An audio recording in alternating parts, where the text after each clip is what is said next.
I watched in stunned silence as my mother Patricia handed out slices of her famous chocolate cake to every child at the Christmas party except mine.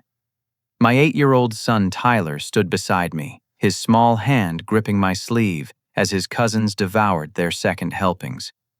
When I asked why Tyler didn't get any dessert, my mother looked me straight in the eye and said those words that would haunt me forever.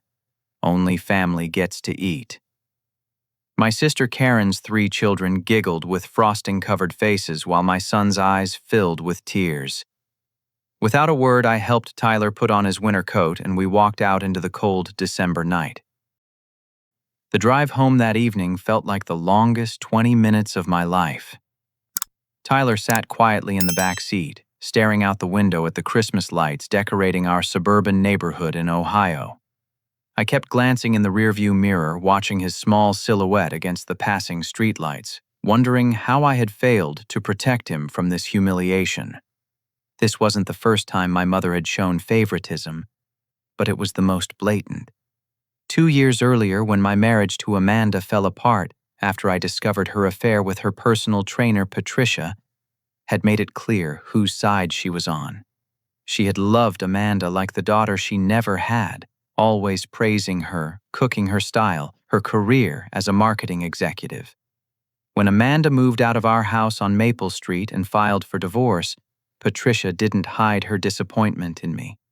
"You drove away the best thing that ever happened to this family," she had told me during one of our heated phone conversations. "Amanda was perfect for you, and you threw it all away because you couldn't handle a successful woman." The truth was far more complicated. Amanda had been having the affair for 8 months before I found the hotel receipts in her purse. When I confronted her, she didn't deny it. Instead, she blamed me for being too focused on my work as a construction supervisor, for not being emotionally available, for not understanding her needs. The divorce proceedings had been brutal, but I had gained primary custody of Tyler because Amanda's new boyfriend didn't want children complicating their relationship.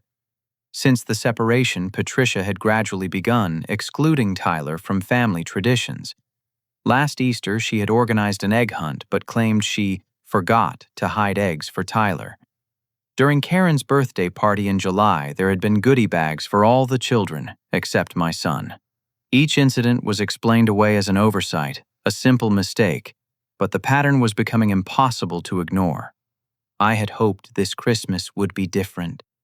Patricia had called me personally to invite us, sounding warmer than she had in months. She had even asked about Tyler's favorite foods and whether he was still obsessed with dinosaurs. I thought maybe she was ready to accept our new reality and include her grandson in the family again. As I tucked Tyler into bed that night, he looked up at me with those trusting brown eyes and asked, "Daddy, why doesn't Grandma Patricia love me anymore?" The question hit me like a physical blow. I sat on the edge of his bed, choosing my words carefully. "She does love you, buddy. Sometimes grown-ups make mistakes when they're upset about other things. But she said I'm not family," Tyler whispered. "Am I really not family?" I pulled him into a hug, feeling his small body trembling against my chest. "You are the most important family I have, Tyler. Don't you ever forget that." The next morning, I woke up to my phone buzzing incessantly on the nightstand. 33 missed calls from Patricia, all between 6 and 7 a.m. The voicemails grew increasingly frantic. In the first one, her voice was shaky. "Desmond, honey, please call me back. Something terrible is happening."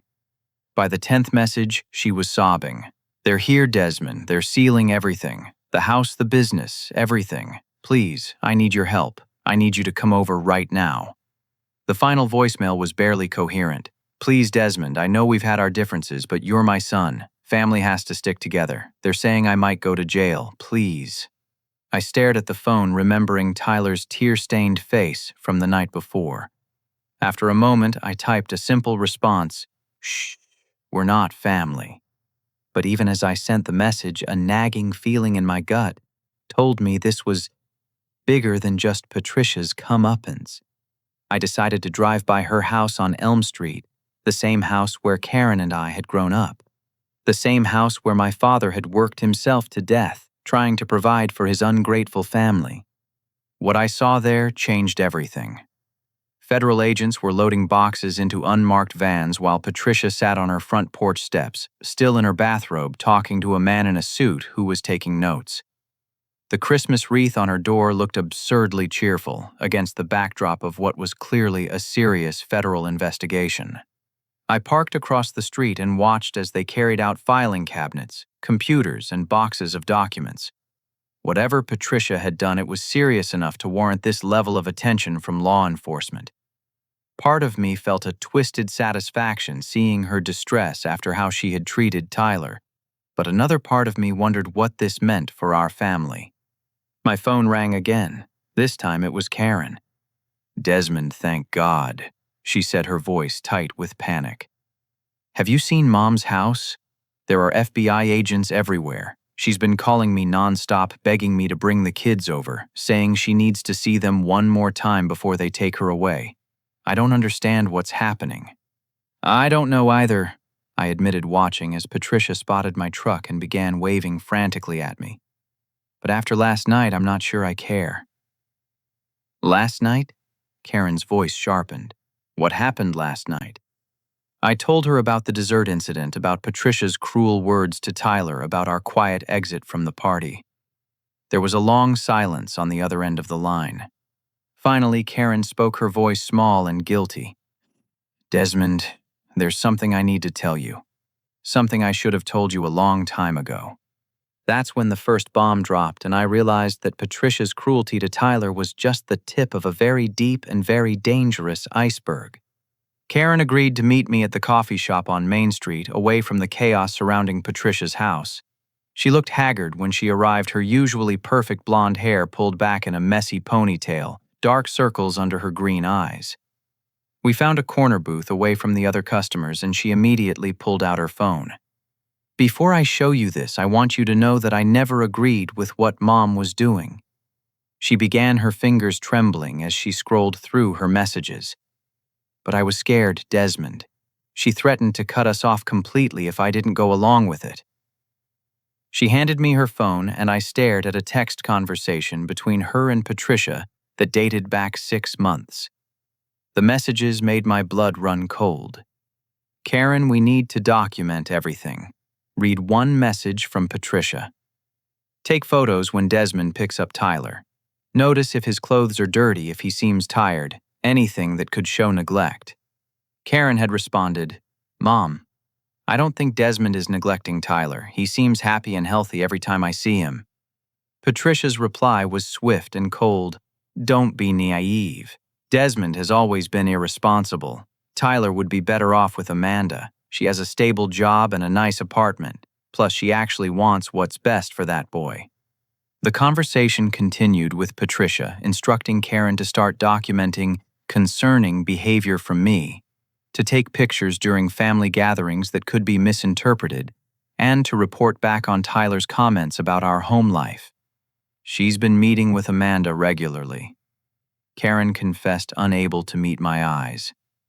"They have lunch every Tuesday at that fancy place downtown, the one with the white tablecloths. Patricia has been telling her everything about Tyler's visits, about your work schedule, about your dating life." "My dating life?" I asked, incredulous. "I haven't been on a date since the divorce." "That's not what Mom's been telling Amanda. She's been making up stories about you bringing different women around Tyler, about leaving him with babysitters while you party, about being financially irresponsible." Karen's voice cracked. "Amanda believes every word because she wants to believe it. She's been having second thoughts about giving up custody, especially since her new relationship isn't working out." I scrolled through more messages, each one revealing another layer of manipulation. Patricia had been systematically poisoning Amanda against me while simultaneously excluding Tyler from family events to create a narrative that he wasn't truly accepted or wanted. "There's more," Karen whispered, glancing around nervously. "Mom promised to help pay for private school for my kids if I supported her version of events. Brad and I have been struggling since he got laid off from the factory, and we couldn't afford tuition for all 3 kids. She said if I testified that you seemed unstable or unfit, she'd cover the $15,000 for this year. The betrayal hit me like a sledgehammer. My own sister was willing to lie about my parenting abilities for money. Karen, how could you even consider this? I haven't agreed to anything yet, she said quickly. But she's been pressuring me for weeks. She even had me take pictures at Tyler's birthday party last month, claiming you looked disheveled and that Tyler seemed withdrawn. I remembered that party. I had worked a double shift the day before and was exhausted, but Tyler had been thrilled with his new bicycle and the dinosaur-themed decorations I had spent hours setting up. Patricia had arrived late and stayed only 30 minutes, spending most of that time on her phone. Show me the pictures, I demanded. Karen reluctantly scrolled to her photo gallery and showed me images that had been carefully cropped and filtered. In one, I was bent over cleaning up spilled juice, and the angle made it look like I was stumbling. In another, Tyler was momentarily alone while I went inside to get more ice cream, but the photo suggested he was being ignored. She wanted me to send these to Amanda with captions about how chaotic and unorganized you were, Karen admitted. I told her I would, but I never actually did it. My phone buzzed with a text message. When I looked down, my heart stopped. It was from a number I didn't recognize. Legal documents being prepared. Custody hearing scheduled. Patricia has been very helpful with evidence. You should consider what's best for Tyler. Amanda. Karen, what? Legal documents. What custody hearing? My sister's face went white. I don't know. Mom said she was just collecting information in case Amanda ever decided to fight for custody, but she made it sound hypothetical. I was already dialing my lawyer's office, but it was Saturday morning and I got the answering machine. The next few hours would be the longest of my life as I tried to piece together the scope of Patricia's scheme. We left the coffee shop and drove to Patricia's neighborhood parking several blocks away, where we could observe without being seen. The federal agents were still there now, interviewing neighbors and photographing documents outside the house. Patricia was nowhere to be seen, probably taken to the federal building downtown for questioning. Desmond, Karen said quietly as we watched the investigation unfold. There's something else. Something I overheard Mom saying on the phone last week. She paused, clearly struggling with whether to continue. She was talking to someone about Tyler's college fund, the one Dad set up before he died. She said something about emergency expenses and family obligations. I didn't think much of it at the time because she's always been dramatic about money, but now, a chill ran down my spine. My father had established that college fund when Tyler was born, contributing $20,000 as a starting amount and setting up automatic monthly deposits. The account was supposed to be untouchable until Tyler turned 18, with Patricia serving as trustee, only because she had been named executor of my father's estate. Karen, I need to get to the bank right now. As we drove toward First National Bank, my phone rang again. This time it was a number I recognized from caller ID as belonging to Amanda's lawyer. Mr. Desmond, this is James Morrison from Morrison Clark & Associates. I represent Amanda Taylor in a matter concerning your son Tyler. We need to schedule a meeting as soon as possible. There have been some serious allegations made about your fitness as a parent, and we have substantial evidence that Tyler's well-being may be at risk in your care. The call lasted less than 2 minutes, but it confirmed my worst fears. Patricia hadn't just been collecting gossip and taking misleading photographs. She had been building an actual legal case against me, working with Amanda to create grounds for a custody challenge. When we arrived at the bank, I asked to speak with the manager about Tyler's college account. What I discovered there would shake my faith in family loyalty to its very core. The bank manager, Mrs. Rodriguez, was a soft-spoken woman in her 50s who had known my family for years. When I explained my concerns about the college fund, her expression grew troubled. Mr. Thompson, I'm glad you came in, she said, pulling up the account information on her computer. We've been trying to reach you for several weeks about some unusual activity on Tyler's account. My heart sank as she turned the screen toward me. The account, which should have contained nearly $60,000 after 8 years of contributions and interest, showed a balance of just $3,200. There have been multiple large withdrawals over the past 6 months. Mrs. Rodriguez explained, printing out the transaction history. Each one was authorized by Mrs. Patricia Thompson as the account trustee, but the amounts and frequency were concerning enough that we flagged them for review. I stared at the papers in disbelief.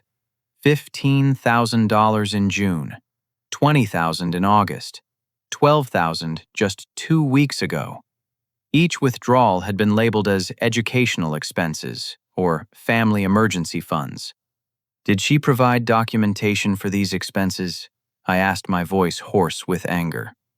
She claimed the money was being moved to a higher yield savings account for Tyler's benefit, and she provided what appeared to be legitimate bank statements from another institution.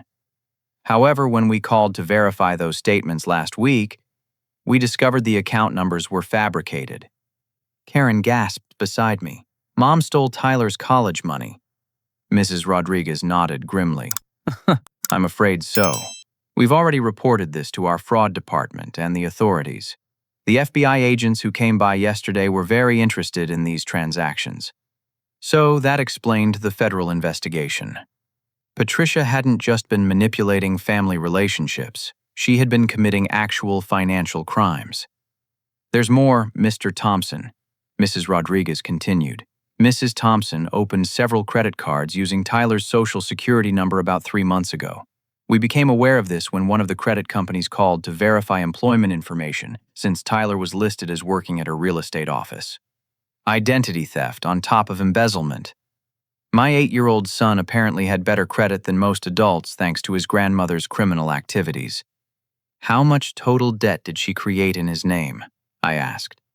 Approximately $42,000 across 4 different cards, all maxed out within weeks of being opened.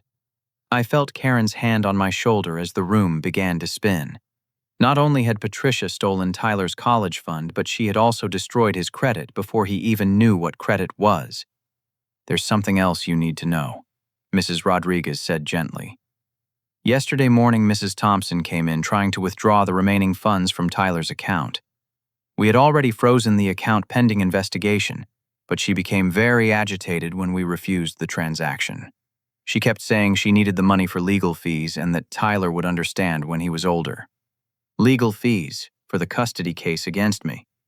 My phone rang again, and this time it was Tyler's school. Principal Jenkins sounded concerned when I answered. Mr. Thompson, I need to speak with you about an incident yesterday afternoon. Mrs. Patricia Thompson came to the school during dismissal time claiming there was a family emergency, and she needed to pick up Tyler immediately.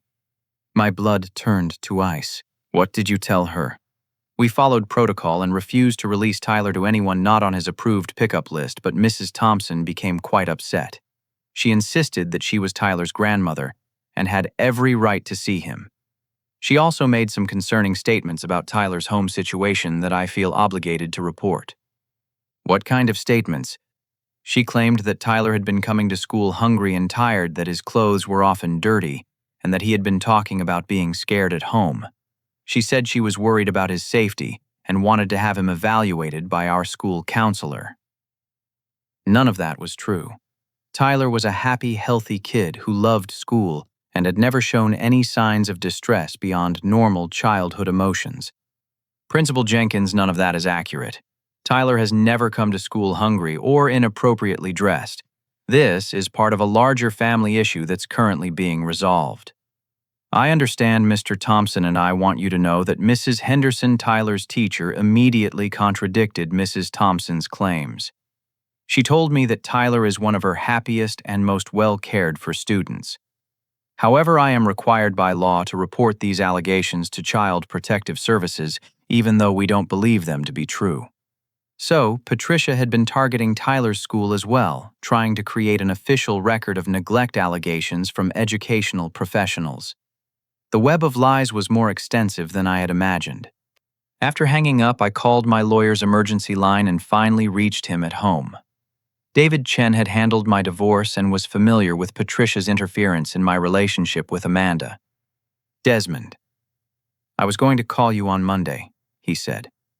Amanda's attorney filed emergency custody papers yesterday afternoon. The hearing is scheduled for Monday morning at 9 a.m., which gives us almost no time to prepare. What are the grounds? They're claiming you're psychologically unstable and pose a danger to Tyler's well-being.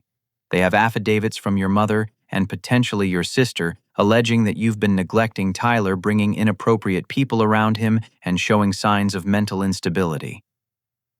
David, it's all lies. Patricia has been manipulating everyone, and I have proof. I explained about the bank fraud, the school incident, and Karen's revelations about the coordinated campaign against me.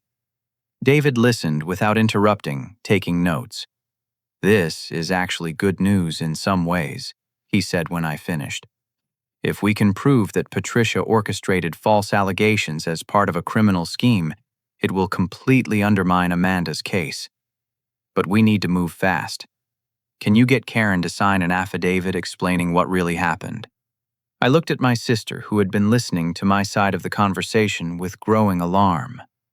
Karen, are you willing to tell the truth about what Mom's been doing? She nodded, tears streaming down her face. I never should have let it go this far. I was just so scared about losing the house, about the kids' schooling. But stealing from Tyler's college fund, making up lies about you being a bad father. That's not who I want to be.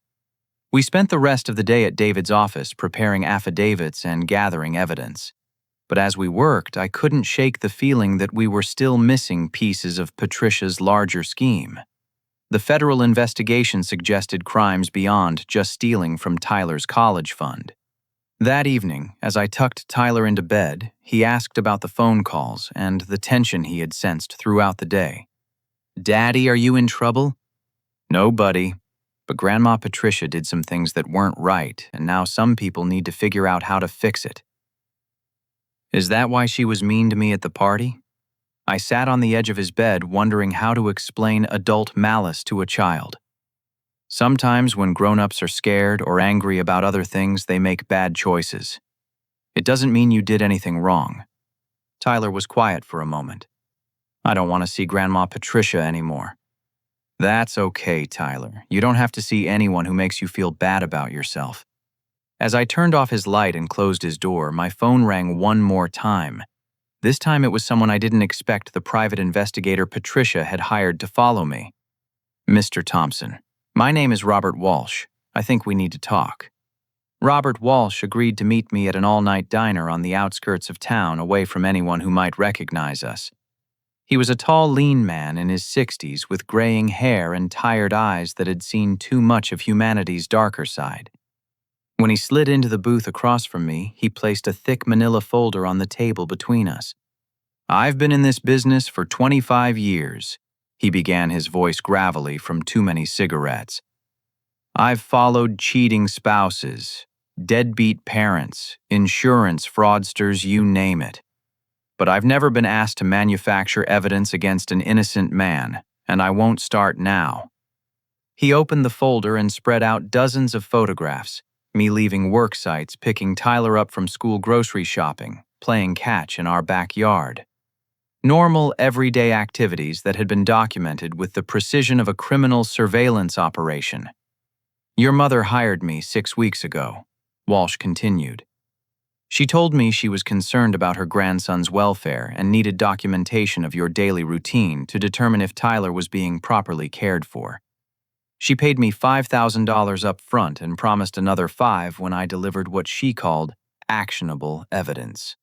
I studied the photos, all of which showed me being a normal single father, carrying Tyler's backpack to the car after school, helping him with homework at the kitchen table, reading bedtime stories. Nothing remotely concerning or inappropriate. What kind of evidence was she expecting? Walsh shook his head in disgust. She wanted me to catch you drinking and driving, leaving Tyler alone, bringing home random women, anything that could be used in court. When I told her after 3 weeks that I hadn't observed any problematic behavior, she became angry. He pulled out a small digital recorder and pressed play. Patricia's voice filled the air, sharp and frustrated. Mr. Walsh, I'm not paying you to tell me my son is a good father. I need evidence that Tyler is at risk. Use your imagination if you have to. She asked you to fabricate evidence. More than asked, she demanded it. She gave me specific scenarios she wanted documented: Tyler crying when you picked him up from school, which never happened. You appearing intoxicated in public, which never happened. Your house being in poor condition, which it isn't. She wanted me to photograph the inside of your home and focus on any areas that looked cluttered or unsafe. I remembered coming home from work last month to find my back gate open and muddy footprints on my patio. Walsh must have been taking pictures through my windows. Why are you telling me this now? Because this morning I got a call from FBI agent Sarah Martinez. Your mother's financial crimes are just the tip of the iceberg, and they wanted to know about the surveillance work she hired me to do. I've been completely honest with them about what I observed, which is absolutely nothing that suggests you're an unfit parent. He reached into his jacket and pulled out another folder, this one much thicker than the first. But here's what really made me sick to my stomach, Walsh continued. When I told Mrs. Thompson that I couldn't manufacture false evidence, she fired me and hired someone else, someone with fewer scruples about the truth.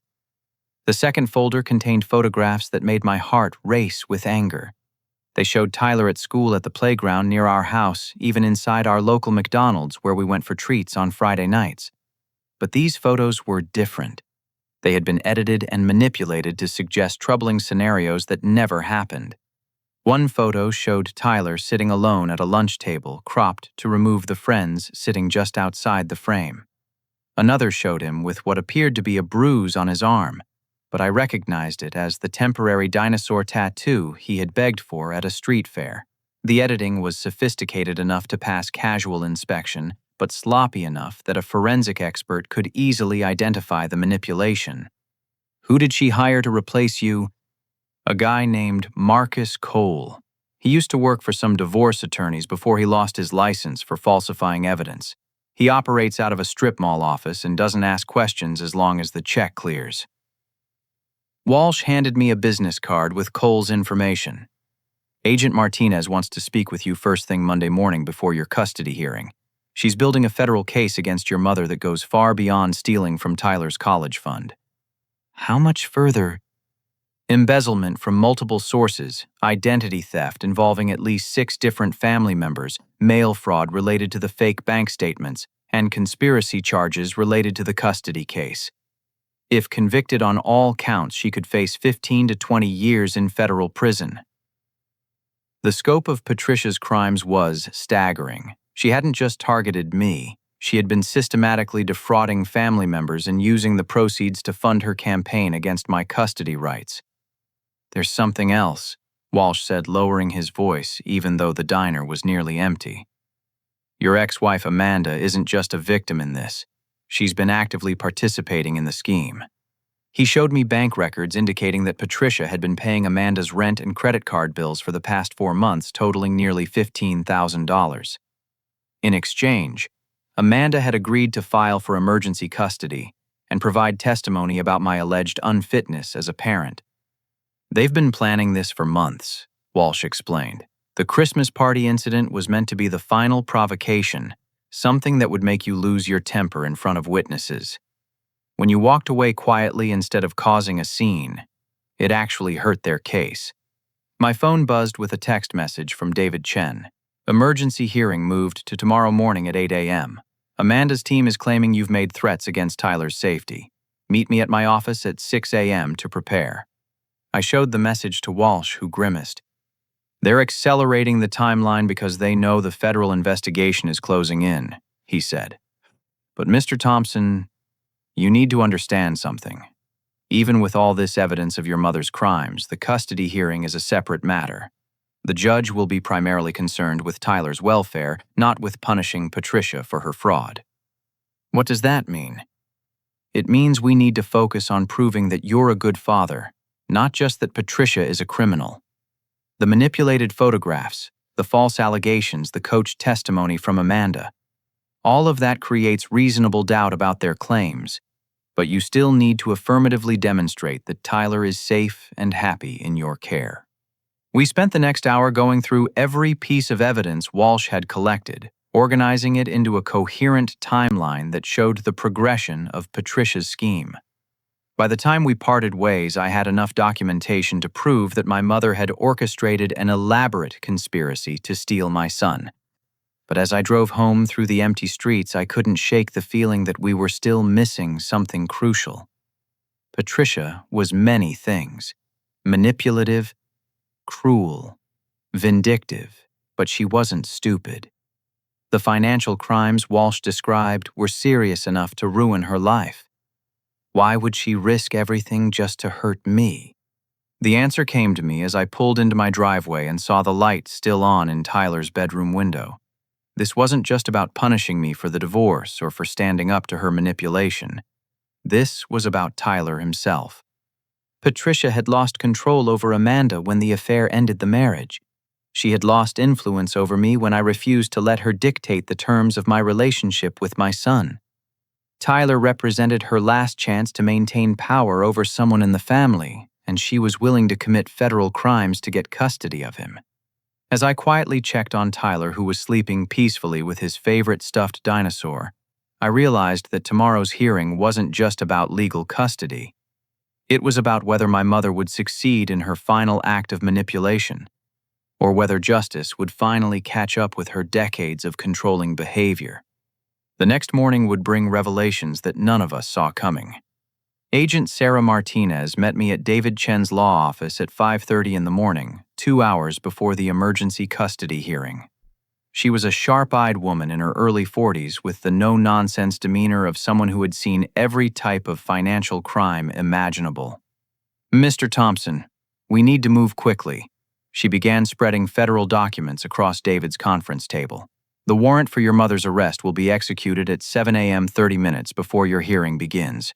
We want you to understand the full scope of what we've uncovered so that you're not blindsided by what happens in court today."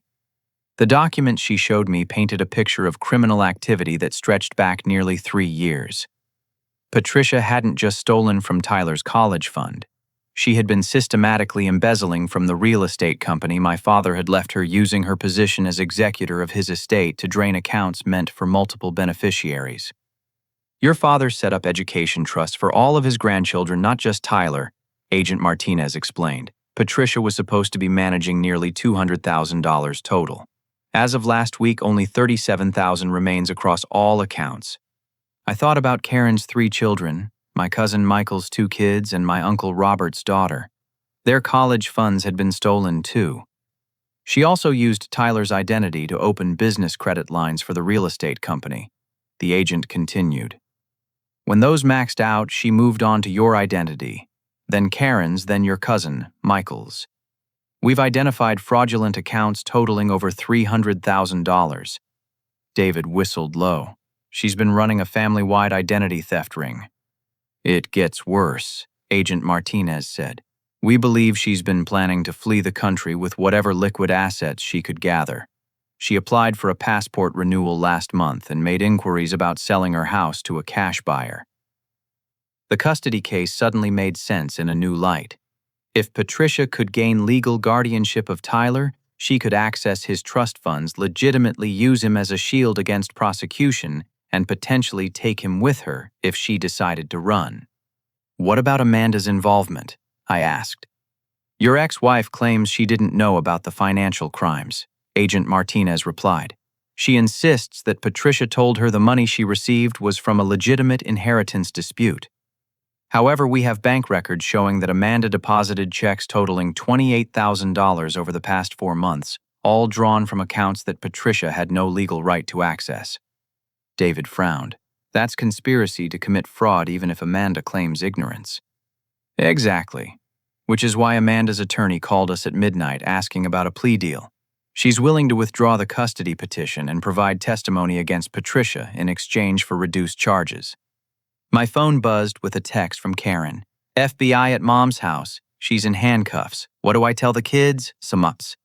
At 7:15 a.m., we received confirmation that Patricia had been arrested without incident. At 7:30, Amanda's attorney called David to officially withdraw the emergency custody petition. By 8 a.m., Judge Harrison was reading a summary of the federal charges against Patricia in open court, with Amanda sitting in the gallery looking pale and defeated. "Mr. Thompson," the judge said, "it appears that the allegations against you were fabricated as part of an elaborate criminal conspiracy. The court extends its apologies for the distress this has caused you and your son." It should have felt like victory, but sitting in that courtroom, I felt mostly sad. Patricia had destroyed her own life and traumatized her grandson, all in service of a control fantasy that was never realistic to begin with. But Agent Martinez had saved the biggest revelation for last. "Mr. Thompson, we need to discuss something else that came to light during our investigation," she said as we left the courthouse. "Your mother wasn't working alone in this scheme. We've identified a co-conspirator who helped her plan the financial fraud and the custody manipulation." She handed me a surveillance photograph that made my knees weak. It showed Patricia sitting across from a woman at an upscale restaurant, documents spread between them on the table. The other woman was Amanda, but the timestamp on the photo was from 14 months ago, long before Patricia claimed their lunch meetings had started. "We have recordings of phone conversations between your mother and ex-wife dating back to 6 weeks after your divorce was finalized," Agent Martinez continued. "They've been planning to regain control over Tyler from the very beginning." The recordings were devastating. Amanda's voice discussing how to undermine my custody. "Tyler asks about moving back in with me sometimes. I tell him that Daddy needs time to figure out his life first." Patricia's response, "Good. Keep planting those seeds. We need him to want to come back to you willingly." In another recording from 8 months ago, Amanda suggested the timeline for their plan.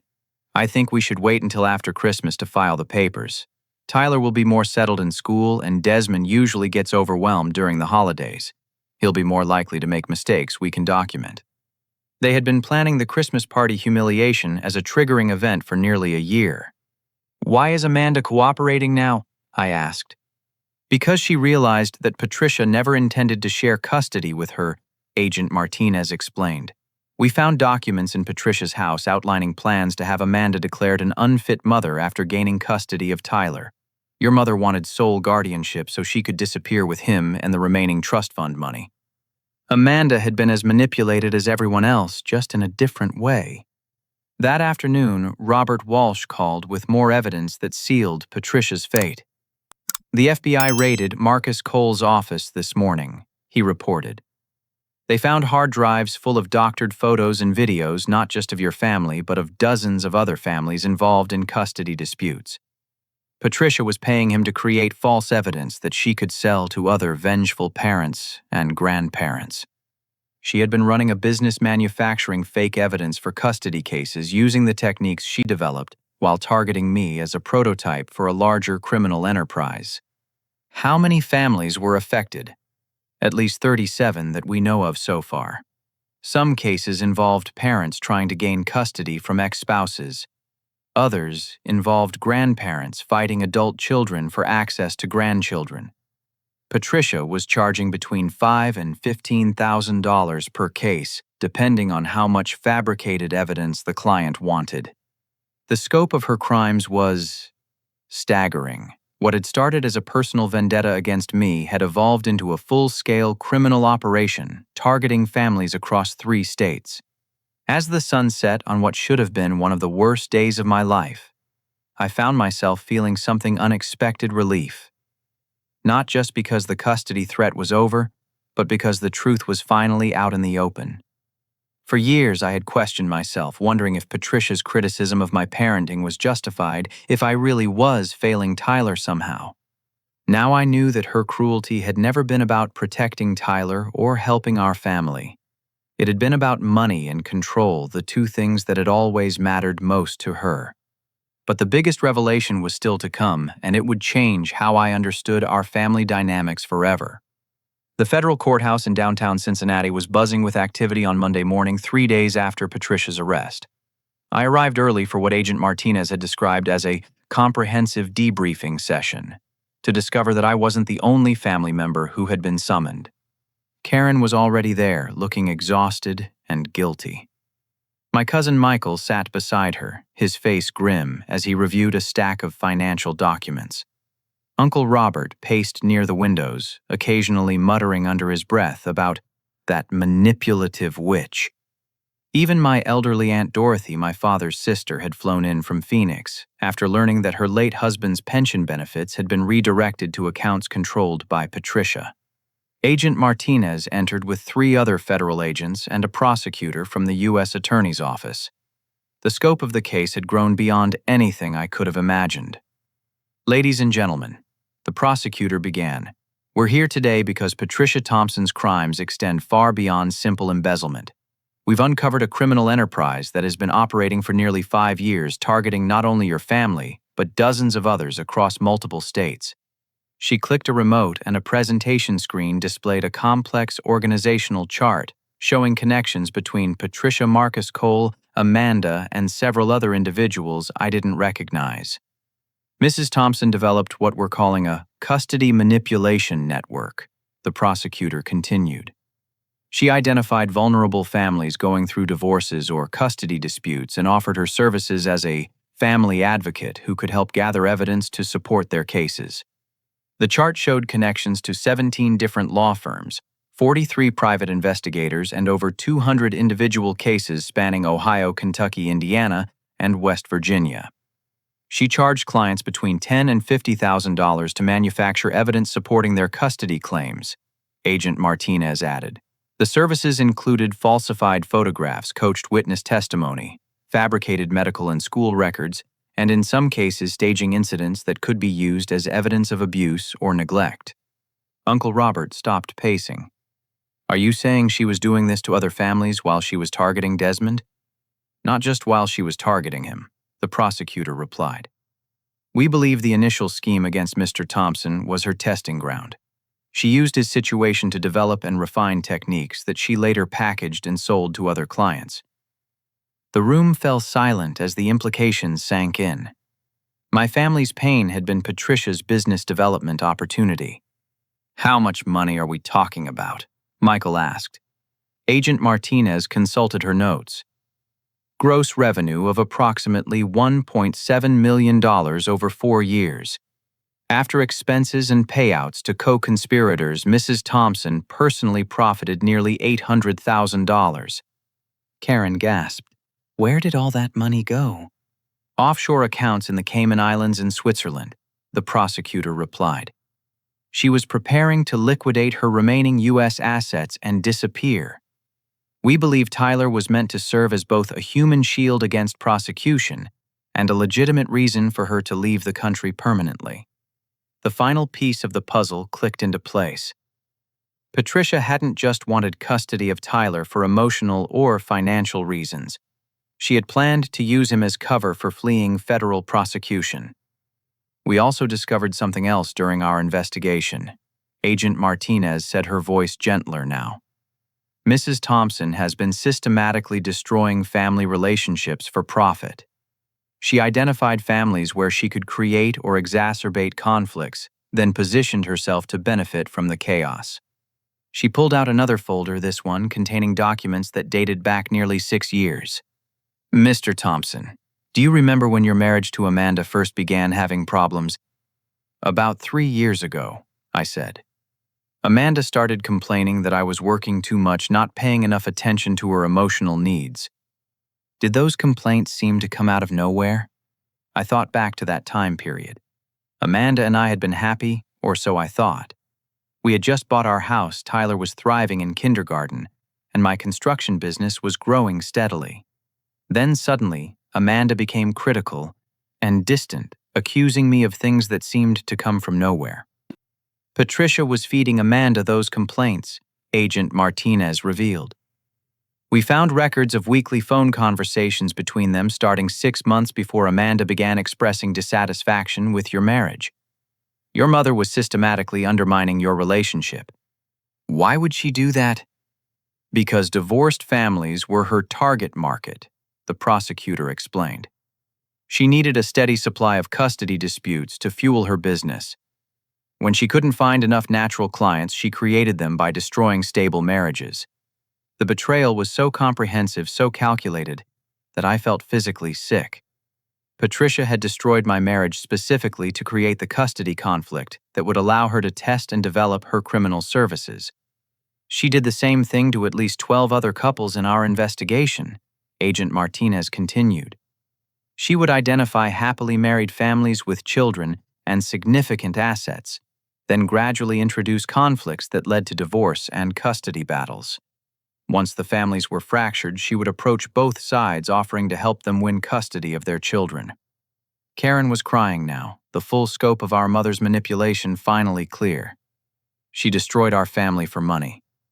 There's more, the prosecutor said grimly. Mrs. Thompson had already identified her next targets within your extended family. We found detailed files on each of your marriage's financial situations and potential vulnerabilities. She distributed folders to each family member present. Mine contained photographs of my house, Tyler's school, my work sites, and even my grocery shopping routine. Patricia had been documenting every aspect of my life for years, not just during the custody dispute, but as part of ongoing surveillance that predated the crisis by months. Karen's folder contained information about her marriage to Brad, including details about his job loss and their financial struggles. There were notes about potential pressure points that could be used to destabilize their relationship. She was planning to offer Karen money to leave her husband, Agent Martinez explained. The private school tuition she promised was just the first step in a longer campaign to create financial dependence that would allow her to control Karen's decisions about her children's custody. Michael's folder revealed that Patricia had been investigating his wife's family history, looking for information that could be used to challenge her fitness as a mother. Every single one of you was being groomed as either a target or an accomplice in future custody manipulation schemes, the prosecutor concluded.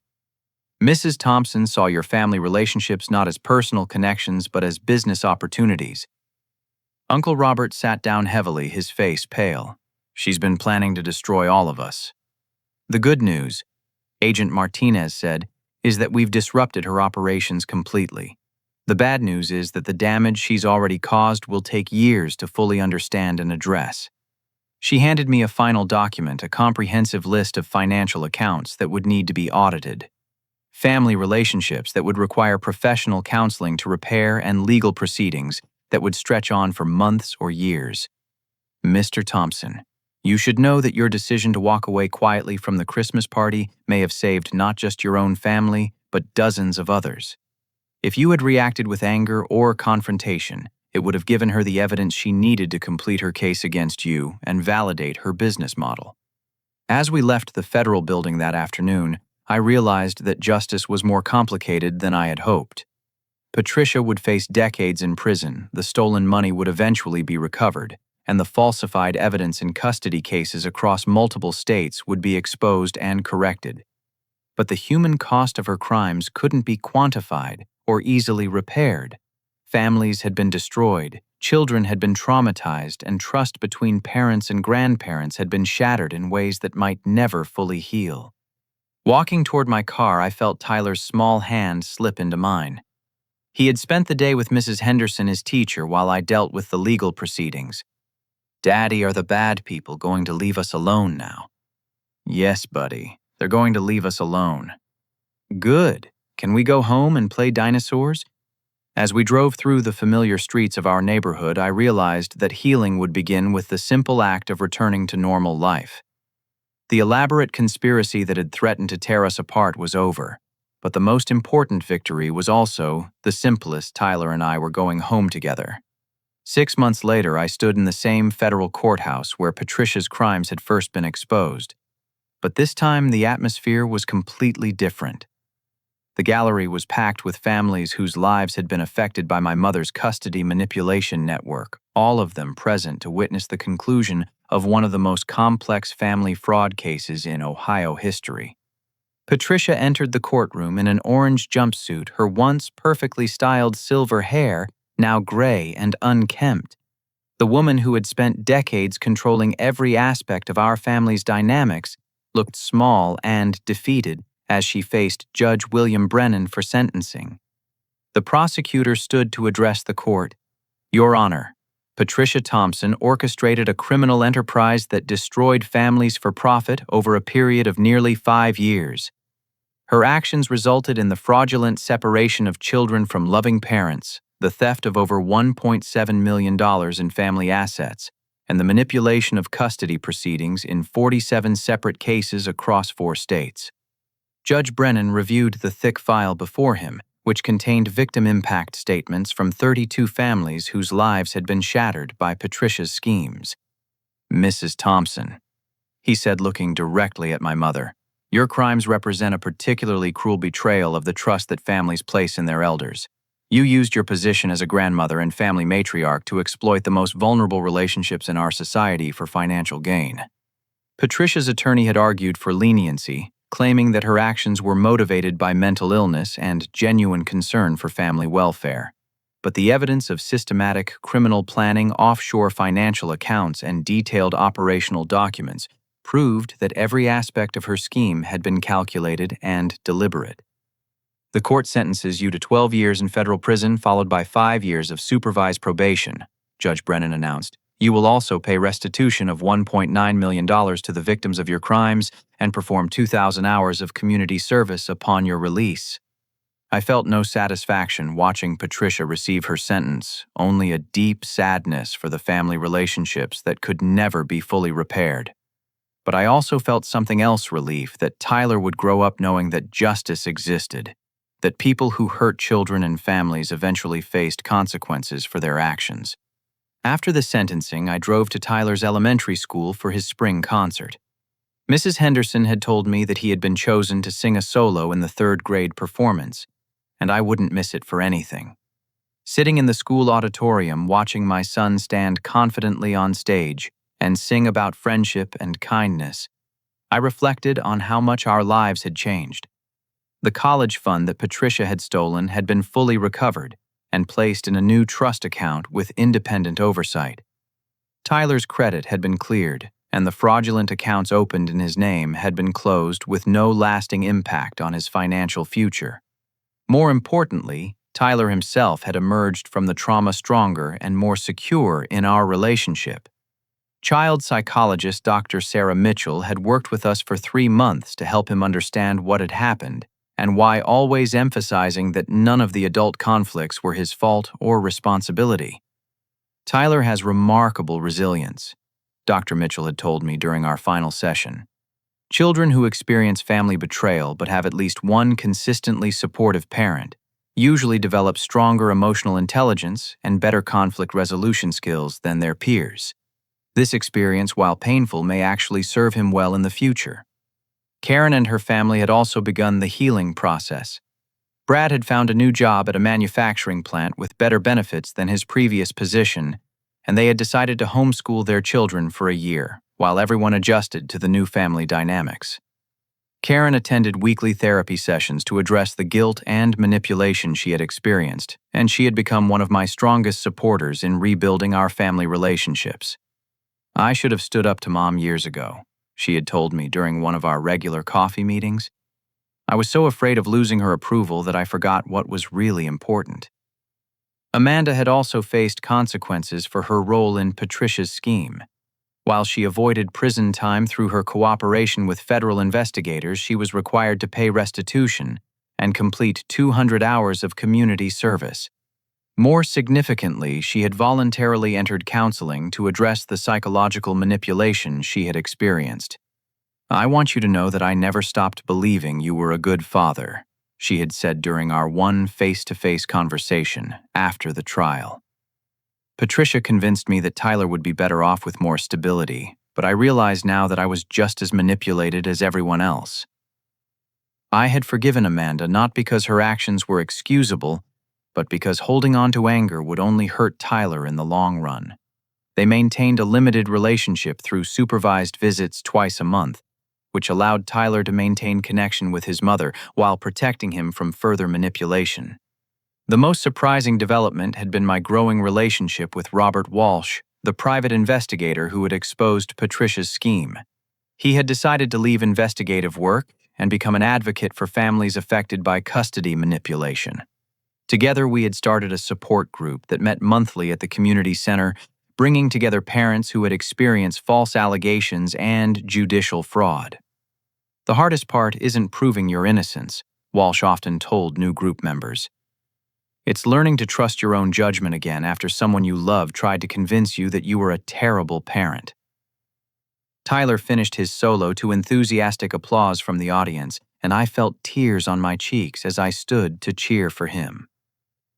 After the concert, he ran to me with his arms wide, his face glowing with pride and excitement. "Did you hear me, Daddy?" I remembered all the words. "I heard every word, buddy. You were amazing." As we walked to the car together, Tyler chattered about the other songs and which of his friends had forgotten their lines. His happiness was infectious and genuine, unmarked by the trauma that had briefly threatened to overshadow his childhood. "Daddy, can we have ice cream to celebrate?" "Absolutely. What flavor are you thinking?" "Fudding chocolate chip cookie dough. And can we call Aunt Karen and see if she wants to bring her kids?"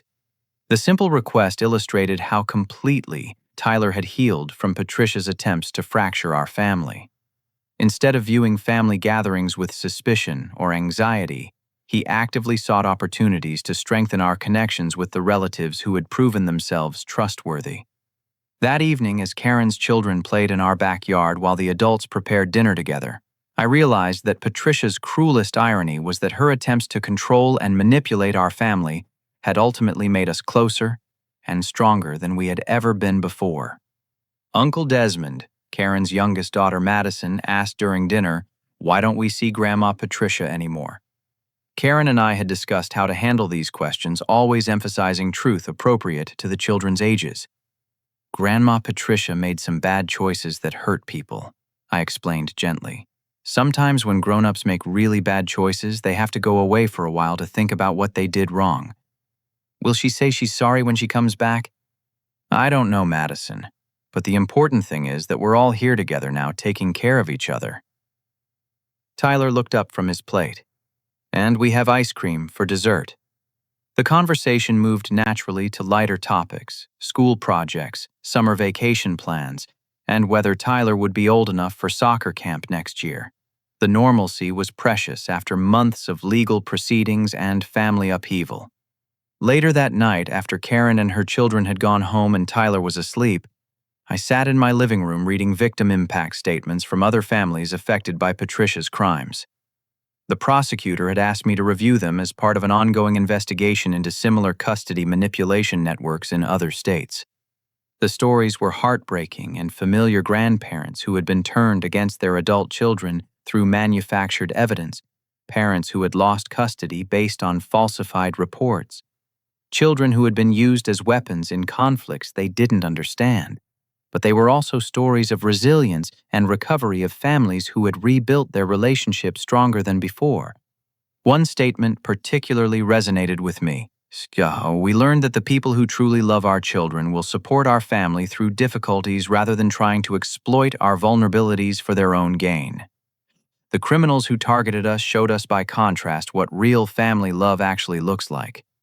As I prepared for bed, I checked on Tyler one last time. He was sleeping peacefully, clutching his favorite stuffed dinosaur and smiling slightly in his dreams. The college fund that would pay for his education was secure. His credit was clean, and most importantly, he was surrounded by family members who loved and protected him.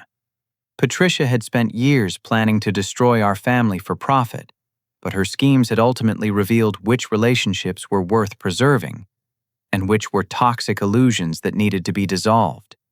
Justice had been served not just through her prison sentence, but through the stronger bonds that had emerged from surviving her attacks. The next morning brought an unexpected phone call that would provide the final piece of closure we needed. "Mr. Thompson, this is Director Patricia Williams from the Federal Bureau of Investigation's Financial Crimes Division," the voice said. "We're calling to inform you that your mother's case has led to the identification and prosecution of 17 similar custody manipulation networks across 12 states.